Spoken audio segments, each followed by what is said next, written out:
Welcome to Sumathi சமையலறை. இன்றைக்கி என்னோட சமையலில் நான் நாட்டுக்கோழி தண்ணி குழம்பு தான் செஞ்சு காட்ட போகிறேன்.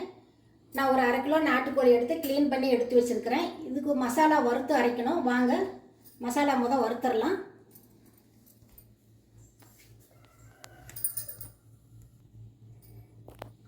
நான் பாருங்கள் கடாய் வச்சு நல்லெண்ணெய் ஊற்றி வச்சுருக்கேன். 3 டேபிள் ஸ்பூன் முழு தனியா, 1/4 டீஸ்பூன் சீரகம், 1/2 டீஸ்பூன் முழு மிளகு, 1/2 டீஸ்பூன் சோம்பு, 1/2 டீஸ்பூன் கசகசா, 4 பட்டை, 4 லவங்கம் எடுத்து வச்சுருக்கிறேன். இதையெல்லாம் ஆயிலில் நல்லா வறுத்துக்கலாம். முதல்ல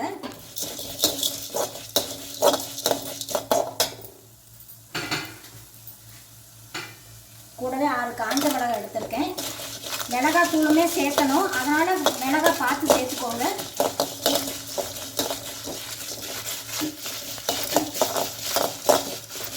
மசாலா கூடவே துருவன தேங்காய் வச்சுருக்கேன் பாருங்கள், 3 டேபிள் ஸ்பூன். அதையும் இது கூடவே சேர்த்துடலாம். இதையும் நல்லா மசாலா கூட நல்லா செவக்க வறுத்துருங்க.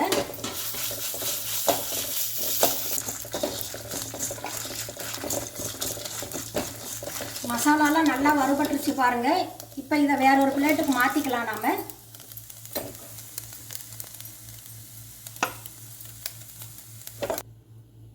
மறுபடியும் கொஞ்சம் அதுலேயே நல்லெண்ணெய் ஊற்றிக்கோங்க.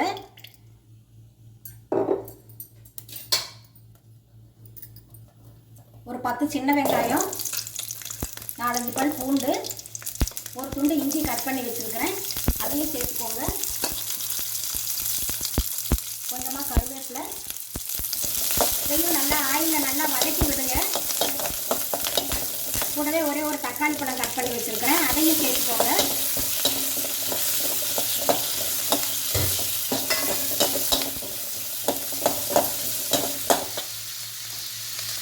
கூடவே கொஞ்சம் மஞ்சத்தூள், 1 டீஸ்பூன் தனியாத்தூள், 1 டீஸ்பூன் மிளகாத்தூள் சேர்த்துருக்கேன். இதையும் ஆயிலே நல்லா சுருளை வதக்கி விடுங்க.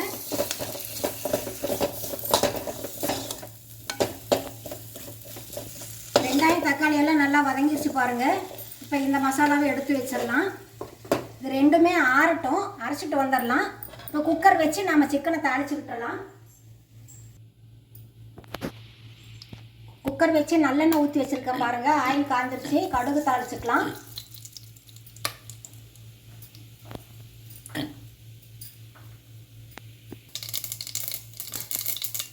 இப்போ கட் பண்ணி வச்சுருக்கிற சின்ன வெங்காயம் சேர்த்துக்கலாம். சின்ன வெங்காயம் சேர்த்து செய்யுங்க, நல்லாயிருக்கும். கூடவே கொஞ்சம் கருவேப்பிலை.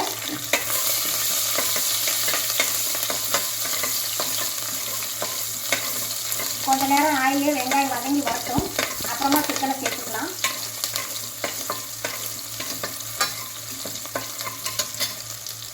இப்போ க்ளீன் பண்ணி வச்சுருக்கிற சிக்கனை சேர்த்துடலாம்.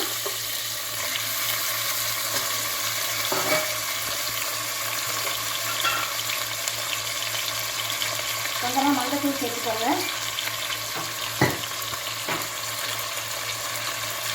உப்பு,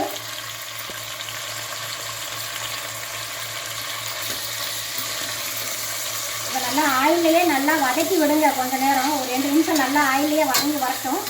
அதுக்குள்ளே நம்ம மசாலா அரைச்சிட்டு வந்துடலாம்.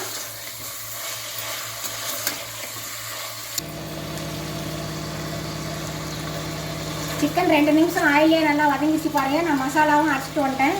நான் 2 மசாலாவுமே ஒன்றா சேர்த்து தான் அரைச்சிருக்கிறேன். நீங்கள் தனித்தனியாக அரைக்கிறதுனால அரைச்சிக்கோங்க, பிரச்சனை இல்லை.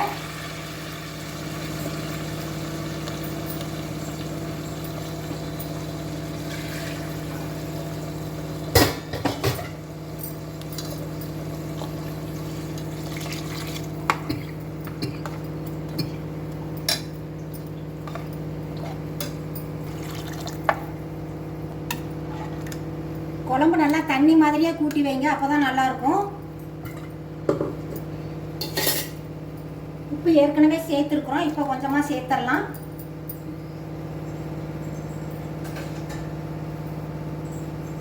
குக்கர் மூடி போட்டலாம். ஒரு 8 விசில் வரட்டும், அப்புறமா பார்க்கலாம். 8 விசில் வந்துருச்சு பாருங்கள். கேஸும் ரிலீஸ் ஆயிடுச்சு. இப்போ மூடி ஓப்பன் பண்ணி பார்த்துக்கலாம்.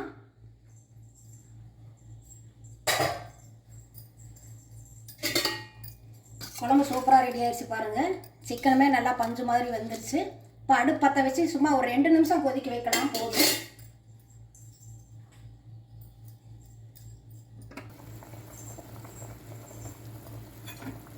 நாட்டுக்கோழி தண்ணி குழம்பு சூப்பராக கலர்ஃபுல்லாக ரெடி ஆயிடுச்சு பாருங்கள்.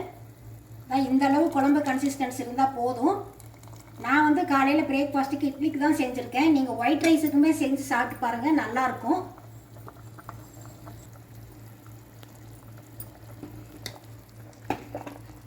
இந்த குழம்பை இட்லி மேலே ஊற்றி சாப்பிட்டு பாருங்கள், சூப்பராக இருக்கும். சளி பிடிச்சிருந்ததுன்னா இந்த மாதிரி நாட்டுக்கோழி தண்ணி குழம்பு செஞ்சு சாப்பிட்டு பாருங்கள், நல்லாயிருக்கும்.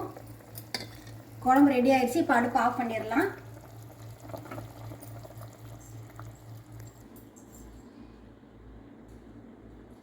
நாட்டுக்கோழி தண்ணி குழம்பு சூப்பராக ரெடி ஆயிடுச்சு பாருங்கள்.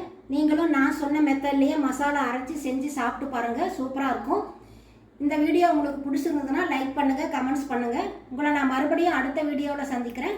தேங்க்யூ.